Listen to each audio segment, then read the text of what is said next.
মধ্যবঙ্গ নিউজের যে কোনো খবরের দ্রুত আপডেট পেতে ইউটিউবে সাবস্ক্রাইব করুন ইমার্জেন্সি টিভি লাইভ এবং সাবস্ক্রাইবের পর অবশ্যই বেল বাটনে একটি ক্লিক করুন। শুট আউটে মৃত্যু যুব তৃণমূল নেতার বাড়িতে গেলেন যুবনেতা সৌমিক হোসেন ও আমিনুল ইসলাম। তারা মৃতের পরিবারবর্গের সাথে কথা বলেন, পাশে থাকার আশ্বাস দেন। অবিলম্বে তারা দোষীদের গ্রেফতারের দাবি জানিয়েছেন। এটা একটা খুন, যে কোনো খুনই বেদনাদায়ক এবং আমাদের এখানে অঞ্চল সভাপতি ছিল, অত্যন্ত সাংগঠনিক এবং মানুষের পাশে থাকতো।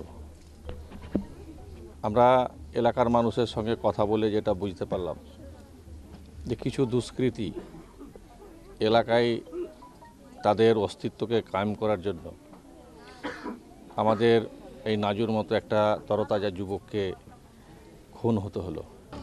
খুব ভালো ছেলে ছিল এবং সাংগঠনিক ছেলে ছিল এবং সবসময় দলের হয়ে অনেক কেসও খেয়েছে এবং পরশুদিনকেও সারাক্ষণ আমাদের সঙ্গে ছিল।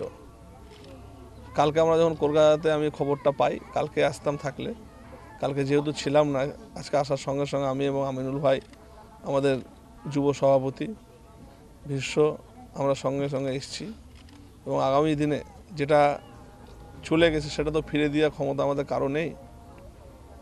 এই পরিবারের এবং দুটো বাচ্চার যাতে ঠিকভাবে পড়াশোনা করতে পারে সেই দায়িত্বটা আমাদের থাকলো এবং বিশেষ করে যারা করেছে এরকম একটা অপরাধ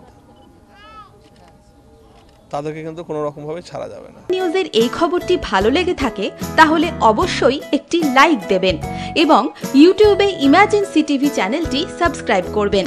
আর যে কোনো খবরের দ্রুত আপডেট পেতে সাবস্ক্রাইব করার পর বেল বাটনে একটি ক্লিক দেবেন।